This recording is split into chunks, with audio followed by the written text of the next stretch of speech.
السلام علیکم معزز سامعین، میں ہوں آپ کے ساتھ کرن نعمان۔ پیش خدمت ہے میرے خیال کا پیکر ناول کی تیسری قسط۔ اس سے پہلے میں آپ سے یہ کہنا چاہوں گی کہ اگر آپ نے میرا یہ چینل حرمت لفظ سبسکرائب نہیں کیا ہے تو پلیز اسے سبسکرائب کر لیجئے اور میری ویڈیوز کو لائک اور شیئر کیجئے۔ تو چلیے چلتے ہیں ناول کی طرف۔ ایمل نے الماری سے اپنا ہینڈ بیگ نکالا اور دونوں اپارٹمنٹ سے باہر آ گئی۔ ایئر کنڈیشن وال میں داخل ہوتے ہی اسے سردی کا احساس ہوا تو اس نے اپنے شانوں پر شال پھیلا لی۔ کچھ دیر تک دونوں ایسے ہی گھومتی رہیں۔ انہیں ابھی تک اپنے مطلب کی کوئی چیز نظر نہیں آئی تھی۔ فرینچ فرائز کھاؤ گی؟ شاپنگ کے دوران کھانا پینا شہرین کا پسندیدہ مشغلہ تھا۔ ضرور، تم کھلاؤ گی تو ضرور کھاؤں گی، ایمل نے ہنس کر کہا۔ کنجوس، پتا تھا یہی کہو گی، مرو یہیں، لاتی ہوں۔ شہرین برا منہ بناتی چلی گئی۔ ایمل ہنستے ہوئے 2 قدم پیچھے ہوئی تو دوسری طرف سے آتے ایک بچے سے ٹکرا گئی۔ اس کا بیگ اس کے ہاتھ سے چھوٹ کر گر گیا۔ اس نے پلٹ کر بچے کو زور سے آواز دی، اوئے! پر بچہ شرارت سے ہنستا دور بھاگ گیا۔ اس نے مڑ کر اپنا بیگ اٹھانا چاہا لیکن اس سے پہلے کہ وہ جھکتی اس نے دیکھا کوئی اس کا بیگ اٹھا رہا تھا۔ تھینکس۔ مگر جیسے ہی وہ شخص بیگ اٹھا کر سیدھا کھڑا ہوا، ایمل کو ایک جھٹکا لگا۔ میجر جہاں زیب اس کے سامنے کھڑے تھے، مسکراتی آنکھوں سے اسے دیکھتے ہوئے۔ کہاں کہاں ٹکراتی پھرتی وہ لڑکی، لگتا ہے سارے زمانے سے ٹکرانے کا ٹھیکہ اکیلے تم نے ہی لے رکھا ہے۔ وہ شرارت میں اسے کچھ یاد دلا رہے تھے۔ جی نہیں تو وہ ایکچولی میں شاپنگ کے لیے آئی تھی۔ جلد ہی اس نے اپنی گھبراہٹ پر قابو پا کر انہیں جواب دیا۔ میرا خیال ہے شاپنگ مال میں لوگ شاپنگ کے لیے ہی آتے ہیں۔ ان کے شرارتی انداز پر وہ دھیرے سے مسکرا دی، اور جب وہ مسکراتی تھی وہ اپنی نظر اس پر سے ہٹانا بھول جاتے تھے۔ اکیلی ہو؟ نہیں، میری دوست شہرین بھی میرے ساتھ ہے۔ اس نے فرینچ فرائز لاتی ہوئی شہرین کی طرف اشارہ کیا۔ لو کھاؤ اور عیش کرو، تم بھی کیا یاد کرو گی کس رئیس سے پالا پڑا تھا۔ شہرین دونوں ہاتھوں میں بمشکل گرم گرم فرینچ فرائز سنبھالتی لائی تھی اور اپنی محویت میں میجر صاحب کو دیکھا ہی نہیں تھا۔ بھائی تھوڑے فرینچ فرائز ہمیں بھی مل جائیں تو ہم بھی یاد رکھیں گے کہ کس رئیس سے پالا پڑا ہے۔ میجر صاحب نے اسے خود ہی اپنی موجودگی کا احساس دلایا۔ جی؟ شہرین نے حیرت سے پہلے ان کی پھر ایمل کی طرف دیکھا۔ ریٹائرڈ میجر جہاں زیب احمد میرے ساتھ والے اپارٹمنٹ میں رہتے ہیں، ایمل نے سادگی سے ان کا تعارف کروایا۔ اوہ، تو آپ ایمل کے پڑوسی ہیں، پلیز لیں نا۔ شہرین نے پیکٹ ان کی طرف بڑھایا۔ Thank you. میجر صاحب نے چند فرائز نکال کر اپنے منہ میں رکھ لیے۔ ویسے گرلز تم لوگ مجھے اچھے ٹائم پر ملی، تھوڑی میری ہیلپ کرو نا۔ وائی ناٹ، پلیز بتائیے ہم آپ کی کیا مدد کر سکتے ہیں؟ شہرین نے سچویشن کو انجوائے کرتے ہوئے کہا۔ آج میری ماں کا برتھ ڈے ہے۔ ریئلی؟ ایمل نے دلچسپی سے پوچھا۔ ہاں، اور مجھے ان کے لیے ایک اچھا سا گفٹ لینا ہے۔ تو کیا آپ نے پہلے کبھی ان کی کسی برتھ ڈے پر گفٹ نہیں دیا؟ شہرین کو کچھ حیرت ہوئی۔ نہیں، گفٹ تو میں انہیں ہر سال ہی اس موقع پر دیتا ہوں، لیکن پچھلے کچھ سالوں سے میں جو بھی ان کے لیے لے کر جاتا ہوں تو وہ کہتی ہیں، ارے بیٹا، یہ کیا تم جوان لڑکیوں والا گفٹ لے آئے ہو میرے لیے، یہ میں کہاں استعمال کروں گی؟ تو تم لوگ مجھے کوئی بوڑھوں والا گفٹ سلیکٹ کرنے میں ہیلپ کرو۔ ان کی اس بات پر دونوں کے چہروں پر مسکراہٹ دوڑ گئی۔ سر، آپ کو کیا لگتا ہے ہمیں بوڑھوں کی شاپنگ کا کوئی تجربہ ہوگا؟ شہرین نے شرارت سے میجر صاحب سے پوچھا۔ آف کورس ناٹ، لیکن تم لوگ اپنی ماں کے لیے بھی تو کچھ لیتی ہوگی نا؟ میجر صاحب نے اس کی بات پر ہنستے ہوئے کہا تو ایمل ان کے ہنس سے مسکراتے چہرے سے نگاہ ہٹانا بھول گئی۔ ارے سر، کچھ نہ پوچھیں، میری ماں کی چوائس تو مجھ سے زیادہ ینگ ہے، وہ تو مجھے ہر وقت ٹوکتی رہتی ہیں، یہ کیا ڈل کلر پہن رکھا ہے، یہ کیسے بوڑھوں والے شوز لے آئی ہو؟ وہ تو سر سے لے کر پیروں تک فل میچنگ میں رہتی ہیں۔ شہرین نے مزے سے رخسانہ آنٹی کی چند باتیں انہیں بتائیں۔ ہاں ہاں، اور تمہاری ماں، وہ بھی شہرین کی ماما جیسی ہیں؟ انہوں نے ایمل سے پوچھا تھا۔ ایمل نے جواب دیے بغیر منہ دوسری طرف پھیر لیا، لیکن اس کی سبز آنکھوں میں اترنے والا کرب میجر صاحب کی زیرک نظروں سے چھپا نہ رہ سکا تھا۔ آئیں اس شاپ میں آنٹی کے لیے کچھ دیکھتے ہیں، اور پھر وہ ان دونوں سے پہلے خود ہی اس دکان میں چلی گئی۔ میجر صاحب نے ان دونوں کے مشورے پر سفینہ آنٹی کے لیے ایک سوئس ریسٹ واچ خریدی تھی۔ Okay girls, thank you so much, انہوں نے آنکھوں پر ڈارک گلاسز لگاتے ہوئے کہا۔ کوئی بات نہیں، ایمل نے دھیمے سے مسکرا کر کہا۔ آپ ایسے ہی یہ گفٹ اپنی ماں کو دے دیں گے؟ شہرین نے کچھ حیرت سے پوچھا۔ ایسے ہی کیا مطلب؟ کیسے دینا چاہیے گفٹ؟ جواباً میجر صاحب نے بھی حیرت سے پوچھا۔ میرا مطلب آپ ان کا برتھ ڈے سیلیبریٹ نہیں کریں گے؟ آپ بتائیں کیسے سیلیبریٹ کریں؟ میں تو ہمیشہ ایسے ہی دے دیتا ہوں۔ آپ کو چاہیے کہ خوبصورت سا بوکے اور کیک آنٹی کے لیے لے کر جائیں، اور جب وہ کیک کاٹیں تو انہیں برتھ ڈے وش کرتے ہوئے یہ گفٹ دیں۔ شہرین نے اپنے خیال میں ایک بہترین آئیڈیا دیا۔ آئیڈیا اچھا ہے، لیکن کیک کاٹتے وقت تالیاں بجانے والے بھی تو ہونے چاہیے۔ اگر یہ کمی تم دونوں پوری کر دو تو اس آئیڈیا پر عمل کیا جا سکتا ہے۔ Sure sir, why not? بتائیں کب آنا ہے؟ میجر صاحب کی دعوت نے شہرین میں جوش و خروش بھر دیا۔ اس تھوڑی سی دیر میں وہ ان سے خاصی بے تکلف ہو گئی تھی۔ بس تم لوگ شاپنگ سے فارغ ہو کر آ جاؤ۔ نہیں، میں اس وقت بیزی ہوں، میں نہیں آ سکوں گی، ایمل نے کچھ گھبرا کر کہا۔ میجر صاحب کی موجودگی اسے عجیب سے احساس سے دوچار رکھتی تھی۔ کم آن ایمل، تم تو ایسی بات نہ کرو، تمہیں تو میری ماں بہت یاد کرتی ہیں، اس خاص موقع پر آ جاؤ گی تو وہ بہت زیادہ خوش ہو جائیں گی۔ انہیں ایمل کی بات سے افسوس ہوا۔ ارے اس کو چھوڑیں سر، یہ تو پہلے ہی آدم بیزار ہے، پر میں اس کو کھینچ کھانچ کر لے آؤں گی۔ میجر صاحب گہری نظروں سے ایمل کے تاثرات نوٹ کر رہے تھے، اور پھر واقعی شہرین کھینچ کھانچ کر ایمل کو سفینہ آنٹی کی طرف لے گئی۔ وہ ان دونوں سے مل کر بہت خوش ہوئیں۔ میجر صاحب کیک لے آئے تھے، دونوں لڑکیوں نے مل کر ٹیبل سیٹ کی۔ پھر جب سفینہ بیگم نے کیک کاٹا تو دونوں کے ساتھ مل کر میجر صاحب نے بھی تالیاں بجائیں، جھک کر ماں کے ماتھے پر بوسہ دیا اور سینے سے لگا کر وش کیا۔ اس خوبصورت منظر کو ایمل نے اپنے دل میں اور شہرین نے موبائل میں محفوظ کر لیا تھا۔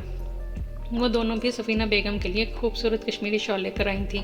اسی پل ڈور بیل بج اٹھی۔ چند لمحوں بعد شکیل ایک گفٹ پیک ہاتھوں میں لیے سفینہ بیگم کے پاس آیا۔ یہ کوریئر آپ کے لیے لایا ہے۔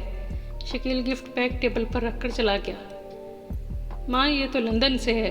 انہوں نے گفٹ کھول دیا۔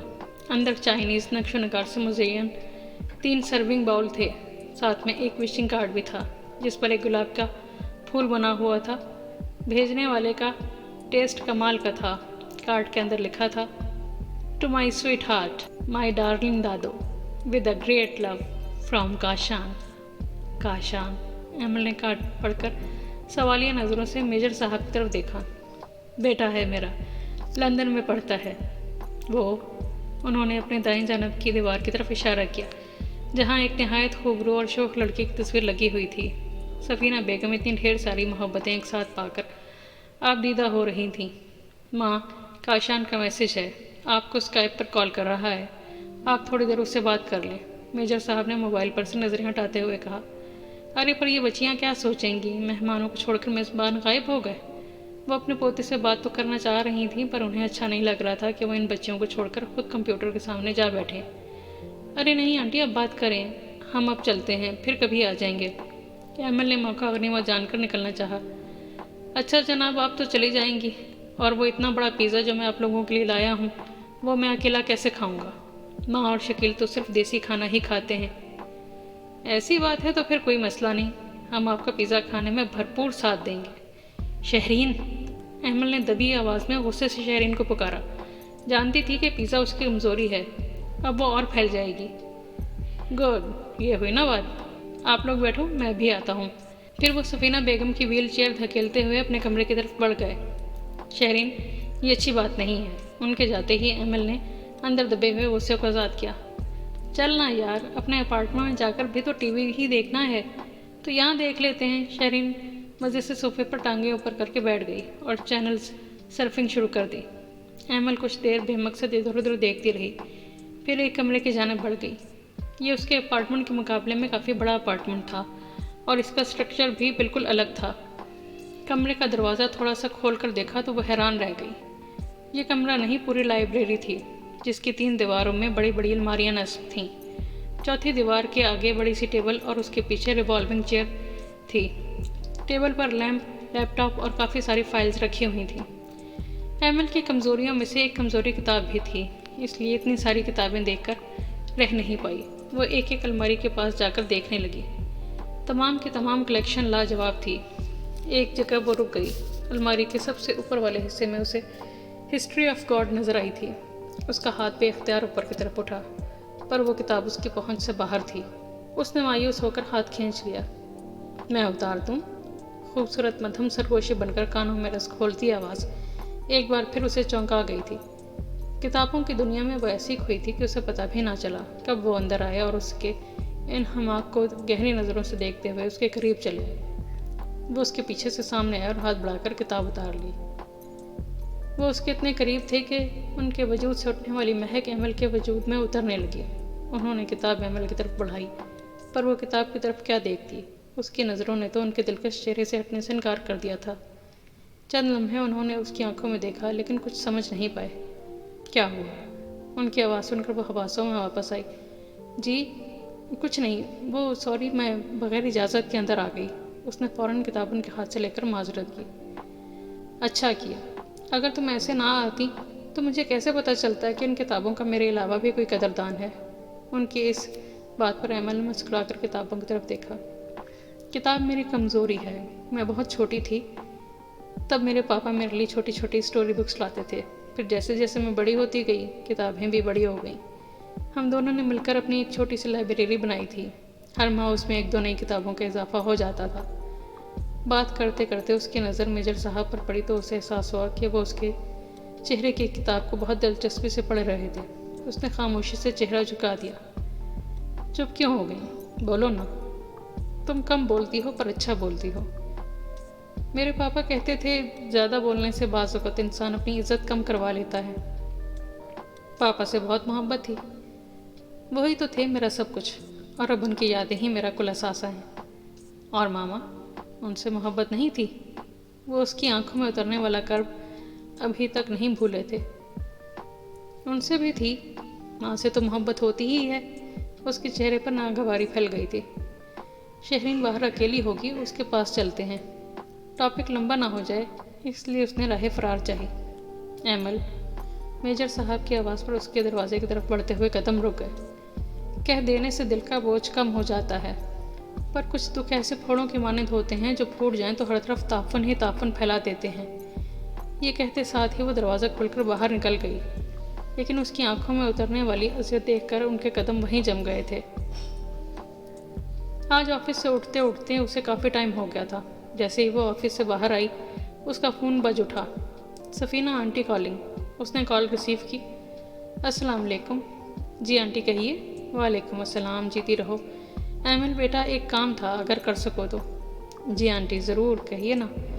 بیٹا میں اس وقت ایبٹ آباد میں ہوں، شکیل بھی میرے ساتھ ہے۔ یہاں ہماری زمینوں کا کچھ مسئلہ تھا۔ ویسے تو جہاں زیب ہی تمام معاملات سنبھالتا ہے، لیکن کل رات اسے بخار ہو گیا۔ وکیل سے ملنا ضروری تھا، اس لیے اسے آرام کرنے کا کہہ کر میں شکیل کے ساتھ آ گئی۔ سوچا تھا شام سے پہلے واپس آ جاؤں گی، مگر یہاں بہت تیز بارش ہو رہی ہے۔ شکیل اتنا اچھا ڈرائیور نہیں ہے، اس لیے جہاں زیب واپس آنے سے منع کر رہا ہے، اور وہاں اس کا بخار تیز ہو گیا ہے۔ بخار میں اس کی آنکھیں سرخ ہو کر جلنے لگتی ہیں۔